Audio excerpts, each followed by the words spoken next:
Back in January of 2023, I released this video titled YouTube Can't Stop Ruining YouTube, referencing some of the new policies that they have enacted when it comes to profanity. Right here, there is a chart that I highlighted that reads, here's content that can earn ad revenue, abbreviated or censored or words acceptable for network television like hell or damn in the title, thumbnail or video, profanity like shit, bitch, or F word use outside of the start of the video after 15 seconds, profanity that doesn't occur throughout the majority of the video, profanity used within music or stand-up comedy video content. And then here's stuff that might get you limited to no ads, profanity used in the first 8 to 15 seconds. And right here, there's a list of profanity that they highlight as not acceptable for those first few seconds, which threw a lot of people off. This kind of came without warning, and sometimes content will have 1 or 2 profanities at the beginning of the video, especially if these are shorter videos or skits or something along those lines. Or sometimes people just want to express something within those first 8 to 15 seconds that isn't egregious, but might use profanity. And a bunch of people who have those kinds of content got many of their videos demonetized, and it was something that really made waves across the creator ecosystem, and plenty of people spoke out. Scrolling down further in the chart, we got one last bit that reads, this content will earn no ad revenue. Profanity used in the first 7 seconds or majority of the video. Now, the vagueness of majority is also a big part of the controversy. What does that necessarily mean?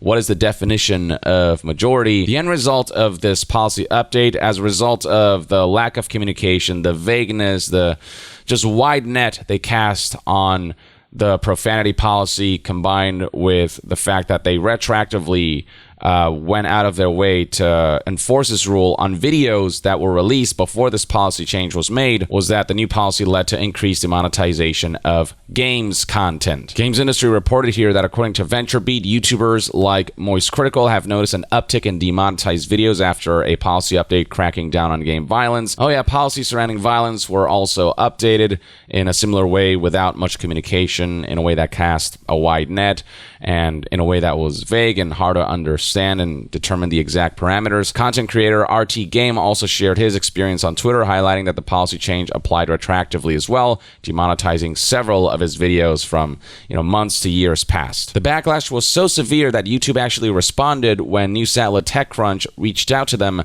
about this issue. And scrolling down, you'll find what YouTube spokesperson Michael Assman told TechCrunch. In recent weeks, we have heard from many creators regarding this update. That feedback is important to us, and we are in the process of making some adjustments to this policy to address our concerns. We'll follow up shortly with our creator community as soon as we have more to share. So there was hope that YouTube would reconsider aspects of these policy changes that just went too far, demonetized too many videos, and completely threw off creators and compromise their ability to monetize their videos and make a living off of this landscape. Fortunately, as of March 2023, YouTube did announce that they'll be loosening their profanity policy. As reported by Games Industry here, YouTube acknowledged that the new profanity policy actually resulted in a stricter approach than it intended. YouTube actually admitted that essentially this new profanity policy sucked, and there's some areas where they actually did backpedal on. Following our most recent ad-friendly guidelines update,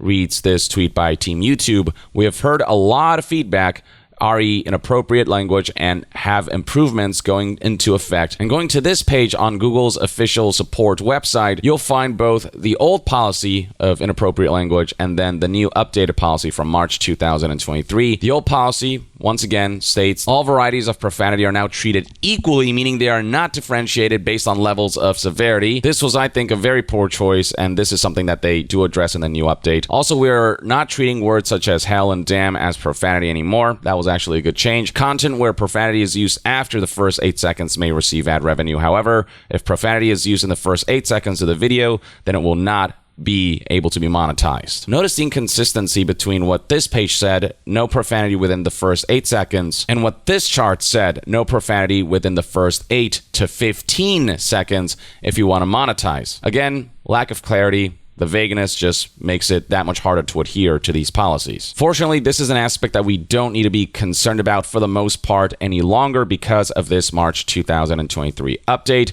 We heard concerns from creators that the new profanity policy actually resulted in a stricter approach than we intended. So effective March 7th, we are making the following changes. These changes have gone live as of the recording of this video. Usage of moderate profanity. So you can see right here that they've added tiers of profanity instead of treating all profanity the same. There's moderate profanity versus stronger profanity. Usage of moderate profanity at any time in the video is now eligible for green icons for monetization, regardless of whether it happens within the first 8 to 15 seconds or later in the video. Usage of stronger profanity like the F word in the first 7 seconds or repeatedly throughout the majority of the video can now receive limited ads. Under the November update, this would have received no ad revenue. So the F word is kind of the big no-no word for the first 7 seconds of the video. It's not a completely banned word or anything. After 7 seconds, you can use the word every once in a while and still monetize. But if you use the F word too often throughout the video, you might get limited ads, which is still a bit of monetization, but not the full extent of the monetization you can achieve for your video. There is a certain level of vagueness here that's still not great. What does it mean when YouTube says majority of the video? The closest we've gotten to some kind of specificity is this bit right here from this chart that reads, focal usage of profanity throughout a video, such as profanity used in most sentences, might lead to content earning limited or no ad revenue. So I guess that's one guideline you can follow. Make sure that at least 51% of your sentences don't feature the F word, and that might get you in the clear, but still kind of vague. But generally, this is a step in the right direction. Profanity that falls under the category of moderate profanity can be used at any time, including the beginning of the video. Just be careful with the F word. You're gonna have to kind of test the waters there yourself because YouTube is so vague on what majority of the video means. Or as YouTube puts it here, video content using profanity, moderate or strong, after the first 7 seconds will now be eligible for green icons unless used repeatedly throughout the majority of the video. We've also clarified our guidance on how profanity in music is treated. Moderate or strong profanity used in background music, backing tracks, intro/outro music can now earn full ad revenue. Previously, this would have received no ad revenue, so that's a good change, more flexibility there. Use of any profanity, moderate or stronger profanity, in titles and thumbnails will still be demonetized and cannot run ads, as was the case before the update in November. This has always been the case, so this is not the biggest deal in the world, and you can always, do the thing of like censoring some of the letters in a profanity. So for fuck, you can do F asterisk asterisk asterisk or something like that, and you can kind of skirt your way around it. Now, the update is great and all, but plenty of creators have been asking, okay, what about the videos that have already gotten demonetized because of the November update that nobody liked, that you're now kind of walking back on in certain respects when it comes to profanity? Well, fortunately, YouTube did announce that videos that receive a yellow icon or limited ads as a result of the November update will be re-reviewed by March 10th, 2023. It's March 14th right now, so seemingly by now, those videos that were affected by the November update have been re-reviewed and hopefully remonetized for those that do deserve to be remonetized. Only time will tell whether YouTube did their due diligence in reversing the monetization status of videos that didn't deserve to get demonetized or that no longer violate the profanity policies now that the March update has arrived. Unfortunately, even if a video gets remonetized, the damage has been done. Those views that came in during the time that the November update was applied when the profanity policy was way too strict, those views monetization will be lost. On top of that, the video has already been impacted negatively by the algorithm because videos that are limited in ads and that are deemed to violate certain policies, like they just aren't as high of a priority in the algorithm. So viewership-wise, the momentum will be lost. And that's one of the biggest issues with YouTube right now is the lack of recompense for people who were unjustly impacted by YouTube's policies, by YouTube's demonetization algorithms and all those things. It sucks that when YouTube does admit their mistakes, they don't say, here's a little bit of, I don't know, something, an algorithmic boost or a little bit of money to make up for what you lost because of our fuck up. But for the long-term future, this is a good change. I'm glad that YouTube did listen on this front. Now, if you look at the chart that I showed you in the YouTube Can't Stop Ruining YouTube video, it looks something like this. Here's content that can earn ad revenue. Abbreviated or censored profanity or words like hell or damn in the title, thumbnail, or video. Moderate profanity like bitch, douchebag, asshole, and shit used frequently in the video. Most profanity used within music or stand-up comedy video content. Not bad at all. And if you really want to make sure that you don't get demonetized, you can do things like censoring your profanity. So, like adding bleeps and whatnot as you're saying the word. Before, it used to be that even censored profanity might get you demonetized. That's no longer the case. And then abbreviated profanity like WTF are fine. And then here's stuff that may earn limited or no ad revenue. Stronger profanity like the F word used in the first 7 seconds, or moderate profanity like shit in the title or thumbnail. Fair enough.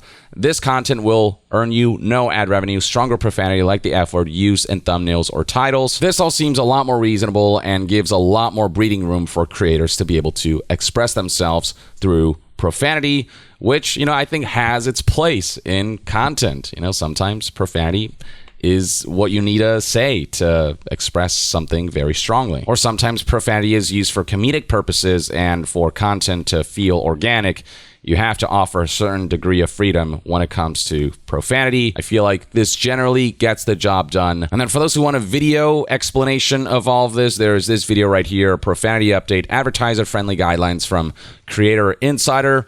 Generally positive results in terms of likes to dislikes ratio here, in terms of the reception of this policy change. I still would like to see an update on the violence aspect of their policy, where it does still feel vague and still a little too strict. But generally, it's good to see that they did, in fact, listen to the backlash. Now, there are some making fun of the fact that YouTube is treating the F word so differently compared to the other profanity words. Opera GX, for example, responded to Dexerto's report of this guideline update by saying, you can say shit and piss and fuck in your videos, and we'll still sponsor you. And yeah, I'm glad they're not such a stickler. You can see right here, this tweet garnered a lot of likes and a lot of engagement. As for what creators are generally saying, according to news outlet The Verge, the one sticking point is what I've pointed out. It's that it's not clear what YouTube means when it says that they can't use swearing in the majority of the video. Now, there is a difference between profanity and hateful language. So, obviously slurs and whatnot are not acceptable, and I think that should still remain the policy. With all said and done, I think creators will feel a lot safer in just being able to act naturally when they're making videos with this profanity policy update. And for gaming content creators in particular, on top of the fact that so much of that content can be reactions that organically might lead to profanity, video games themselves do have profanity in them, and the previous policies might have enabled a situation where just playing the game might get you demonetized just because the game happens to have profanity. And now it feels like that stuff will be a lot more opened up in terms of people's ability to monetize those kinds of videos. So generally, I'm like, all right, kudos to YouTube. Now do more. Keep listening to feedback. We still have a long way to go for YouTube to feel like, something close to a perfect ecosystem. There's still a lot of just BS demonetization that happens, a lot of copyright abuse that YouTube still enables because they're so loose on that front, and their AI or algorithm-based demonetization, like automatic demonetization stuff, still needs a lot of work. But, one step at a time. Now, this is not me giving YouTube a standing ovation, because the November update shouldn't have happened at all. They're just reversing a bad decision that they made. But that acknowledgement of all right, we made a bad decision, I'll still give kudos to. Or at the very least, that's one man's take. Let me know in the comments below what your thoughts and opinions are on this reversal of the November update in regards to profanity, and what else you'd like to see YouTube listen to in terms of their current policies, what more you'd like to see them change. Share your thoughts below, and to be further updated on all things gaming news, reviews, and discussions, stay tuned right here on Young Yeah. I'll see you guys next time. Young out.